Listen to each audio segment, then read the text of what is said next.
صفحہ نمبر 28 بہشتی زیور دوسرا حصہ، ہیڈنگ ہے فصل، پیج نمبر 28۔ اعوذ باللہ السمیع العلیم من الشیطان الرجیم، بسم اللہ الرحمن الرحیم۔ فالصالحات قانتات حافظات للغیب بما حفظ اللہ۔ سو جو عورتیں نیک ہیں اطاعت کرتی ہیں مرد کی غیر موجودگی میں، بحفاظت الہی نگہداشت کرتی ہیں۔ اسی ارشاد خداوندی کے مفہوم کی وضاحت اور اس پر عمل کرنے کا طریقہ جاننے کے لیے بہشتی زیور مسلمان لڑکیوں اور عورتوں سے متعلق زندگی کے تمام اہم اور ضروری مسائل کا بیان اور ہدایات، حکیم الامت حضرت مولانا محمد اشرف علی صاحب تھانوی رحمۃ اللہ۔ سبجیکٹ ہے فصل۔ مسئلہ نمبر 1، دن کو نفلیں پڑھے تو چاہے 2 رکعت کی نیت باندھے اور چاہے تو 4 رکعت کی نیت باندھے، اور دن کو 4 رکعت سے زیادہ کی نیت باندھنا مکروہ ہے، اور رات کو ایک دم سے 6 یا 8 رکعت کی نیت باندھ لے تو بھی درست ہے۔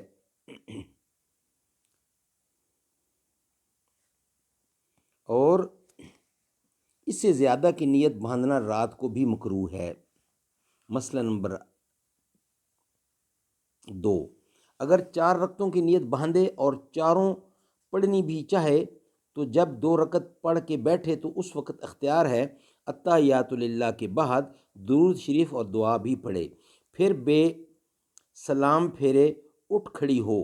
پھر تیسری رکعت پر سبحانک اللہم و بحمدک کا پڑھ کے اعوذ باللہ کہہ کے الحمدللہ شروع کرے، اور چاہے صرف التحیات للہ پڑھ کر اٹھ کھڑی ہو اور تیسری رکعت پر بسم اللہ اور الحمدللہ سے شروع کرے، پھر چوتھی رکعت پر بیٹھ کر التحیات للہ وغیرہ سب پڑھ کر سلام پھیرے، اور اگر 8 رکعت کی نیت باندھی ہے اور 8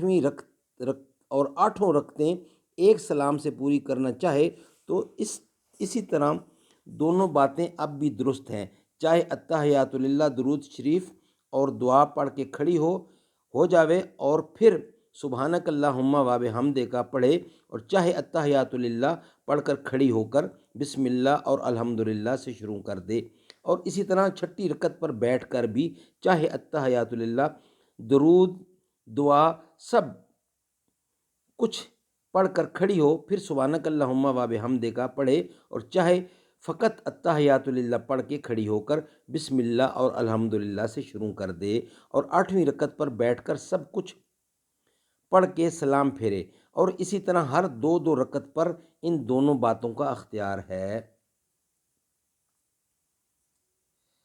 مسئلہ نمبر 3، سنت اور نفل کی سب رکعتوں میں الحمدللہ کے ساتھ سورت ملانا واجب ہے، اور اگر قصداً سورت نہ ملاوے گی تو گناہ گار ہوگی، اور اگر بھول گئی تو سجدہ سہو کرنا پڑے گا، اور سجدہ سہو کا بیان آگے آئے گا۔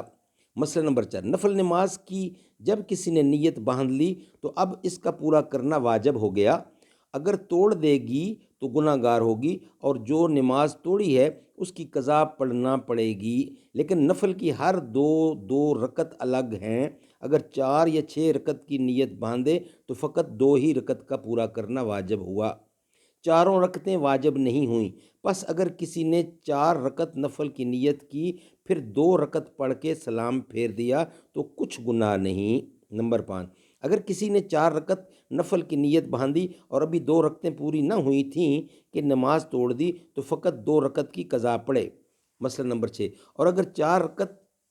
کی نیت باندھی اور 2 رکعت پڑھ چکی، تیسری یا چوتھی میں نیت توڑ دی تو اگر دوسری رکعت پر بیٹھ کر اس نے التحیات للہ وغیرہ پڑھی ہے تو فقط 2 رکعت کی قضا پڑھے، اور اگر دوسری رکعت پر نہیں بیٹھی بے التحیات للہ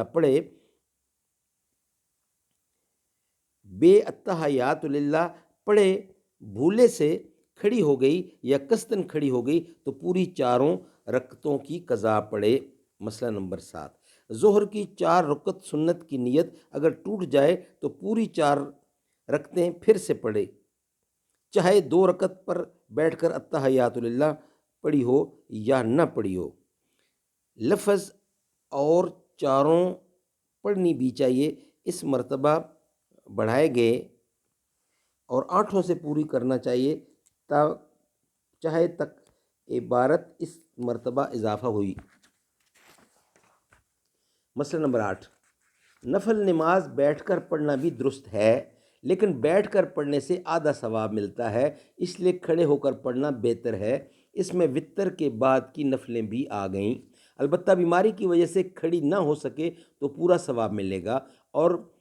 فرض نماز اور سنت جب تک مجبوری نہ ہو بیٹھ کر پڑھنا درست نہیں۔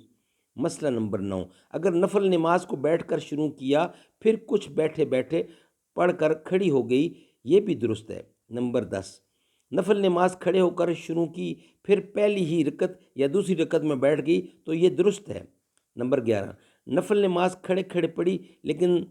ضعف کی وجہ سے تھک گئی تو کسی لاٹھی یا دیوار کی ٹیک لگا لینا اور اس کے سہارے سے کھڑا ہونا بھی درست ہے، مکروہ نہیں۔ اللہ تعالی ہمیں اس پہ عمل کرنے کی توفیق عطا فرمائے۔